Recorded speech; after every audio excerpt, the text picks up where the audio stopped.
जिजाऊ संघटनेचे अध्यक्ष निलेश सांबरे यांच्या वतीने शनिवार दिनांक 27 जानेवारी 2024 रोजी निर्धार मेळावा आणि कृतज्ञता सोहळा या कार्यक्रमाचे वासिन येथे करण्यात आले आहे। या कार्यक्रमाबाबत सविस्तर माहिती देण्यासाठी जिजाऊ संघटनेच्या वतीने वासिन येथे पत्रकार परिषदेचे आयोजन करण्यात आले होते। या पत्रकार परिषदेत संघटनेचे पदाधिकारी यांनी वासिन येथे होणाऱ्या निर्धार मेळाव्यात जिजाऊ संघटनेचे अध्यक्ष निलेश सांबरे हे येणारी लोकसभा निवडणूक लढवणार की नाही, त्यांची भूमिका काय असेल हे स्पष्ट करतील असे सांगितले। जिजाऊ संघटनेचे येत्या 27 तारखेला असणारा निर्धार मेळाव्याची जोरदार तयारी सुरू असून कार्यकर्त्यांमध्ये कमालीचा उत्साह पाहायला मिळत आहे। तसेच या अगोदर 3 दिवसापूर्वी झालेल्या पहिल्याच भिवंडी येथील कार्यकर्ता मेळाव्याला मोठ्या संख्येने कार्यकर्ते आणि स्थानिक लोकांची मोठ्या प्रमाणात उपस्थिती होती। तर त्यानंतर झालेल्या कल्याण मुरबाड वाडा या ठिकाणी देखील मोठ्या प्रमाणात कार्यकर्त्यांसह जनसमुदायाची अलोट गर्दी होती। त्यामुळे वासिन येथील निर्धार मेळाव्यालाही ही मोठ्या प्रमाणात होईल अशी चिन्ह दिसत आहे। तसेच या निर्धार मेळाव्यात सांबरे हे नेमके काय निर्धार करणार आहेत याकडे सर्वांचे लक्ष लागले आहे। मात्र सध्या अप्रत्यक्षरित्या जिजाऊ संघटनेचे निलेश सांबरे यांनी चांगलीच वातावरण निर्मिती केल्याने प्रस्थापितांच्या गोटात अस्वस्थता वाढल्याचे बोलले जात आहे। गेल्या अनेक दिवसापासून जनमानसातून भावी लोकप्रतिनिधी म्हणून निलेश सांबरे यांचे नाव सातत्याने पुढे येऊ लागले आहे। तसेच अनेक गाव तालुक्यात निलेश सांबरे यांच्या जिजाऊ संस्थेच्या कामाची जोरदार चर्चा आहे। या कामामुळे जनमानसात त्यांची चांगली प्रतिमा आहे। म्हणूनच लोकसभा निवडणूक आपण लढवावी अशी कार्यकर्त्यांची देखील मागणी आहे। तर जनता देखील त्यांच्याकडे भावी लोकप्रतिनिधी म्हणून मोठ्या अपेक्षेने पाहत असल्याचे दिसून येत आहे।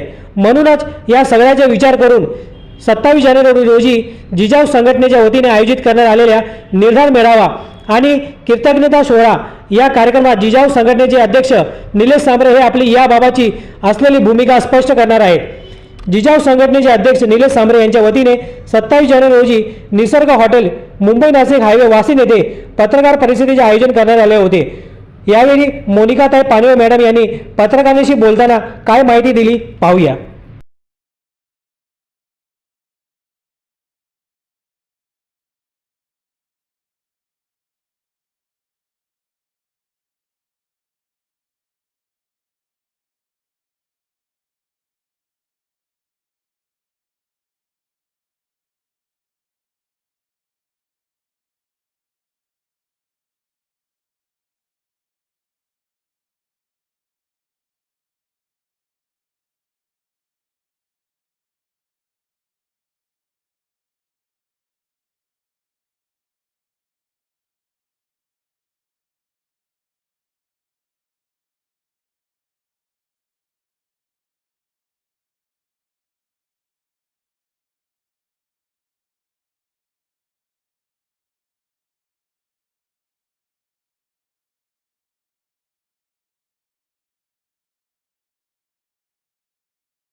चालू आहे.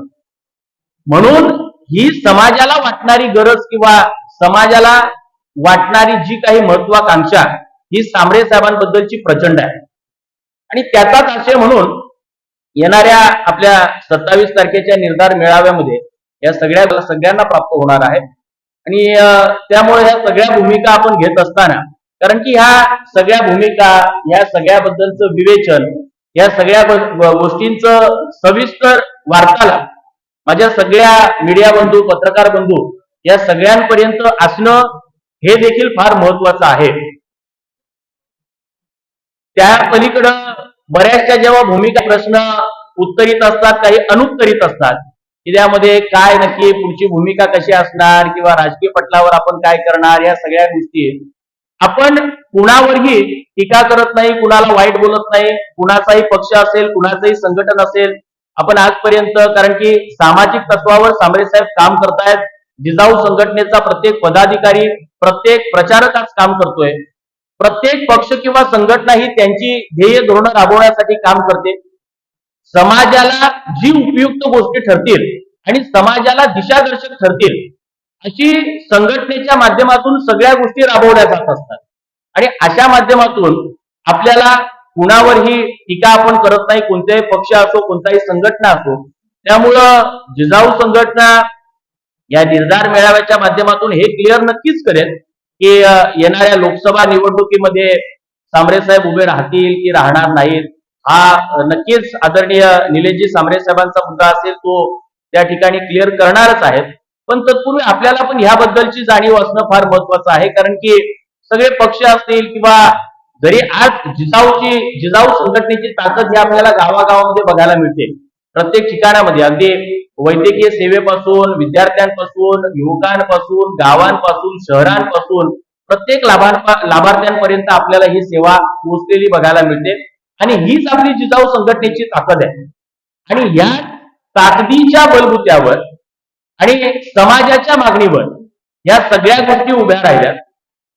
कोणताही पक्ष असेल, जरी आपण कोणाला वाईट बोलत नाही किंवा काही वाईट बोलण्याचा उद्देश नाही किंवा त्यांच्या उद्देशानं, त्यांच्या हेतून काम करतायत, पण त्यांनी जी ध्येय धोरणं दिलेली आहेत ती आपल्या मतदारसंघामध्ये राबवणं हे लोकप्रतिनिधींचं कर्तव्य असतं. आणि ते जर त्या लोकप्रतिनिधींकडून जर केलं जात नसेल, म्हणजे समाजाची वेळ बदलण्याची संधी जर आपण लोकप्रतिनिधींवर देत असतो आणि ते जर आपली वेळ जर बदलत नसतील, तर मात्र लोकप्रतिनिधींना बदलण्याचा अधिकार इथल्या लोकशाहीमधल्या मतदार राजाला आहे. आणि तो अधिकार मतदार राजा नक्की राबवत असतो. त्यामुळं जिजाऊ संघटनेची ताकद म्हणजे, जरी आपण या सगळ्या पटलावर काम करत असताना सगळ्या माध्यमातून आज समाजाला ह्या सगळ्या गोष्टी वाटतायत, समाजातल्या शेवटच्या माणसाला ह्या सगळ्या गोष्टी आपुलकीने वाटतायत. आप्पा म्हणजे सांबरे साहेब हे प्रत्येकाला आपलेसे वाटतात. आणि त्याच्यामुळं समाजातल्या माणसांना वाटणं हे स्वाभाविक आहे. पण नक्की त्याच्याबद्दलची भूमिका किंवा राजकीय जी काही पक्षाबद्दलची भूमिका असेल, हे सगळे निर्णय किंवा ही सगळी प्रक्रिया येत्या 27 तारखेला निर्धार मेळाव्यामध्ये ही नक्की सगळी क्लिअर होणार आहे. त्याच्याबद्दलचं जो निर्णय असेल तो देखील आपल्याला मिळणार आहे.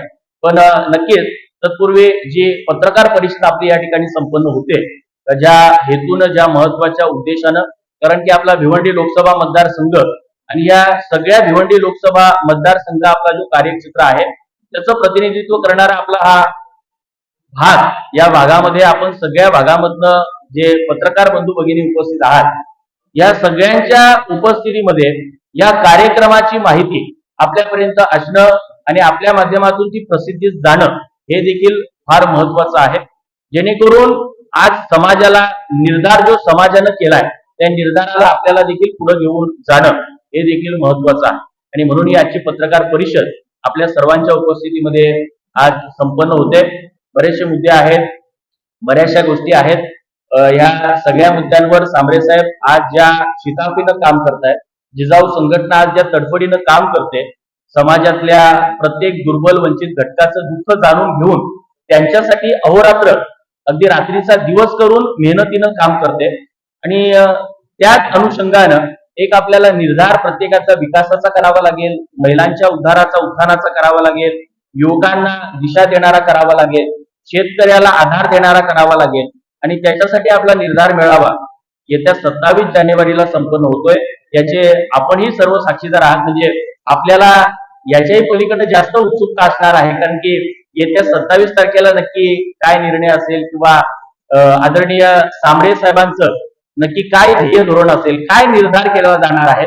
या सगळ्या गोष्टी येत्या 27 तारखेला सगळ्या क्लिअर होतील. आपल्या समोर देखील या सगळ्या मांडल्या जातील आणि ही उत्सुकता तुमच्या माझ्यासहित आपल्या सगळ्यांना आहे आणि ती असणं देखील स्वाभाविक आहे.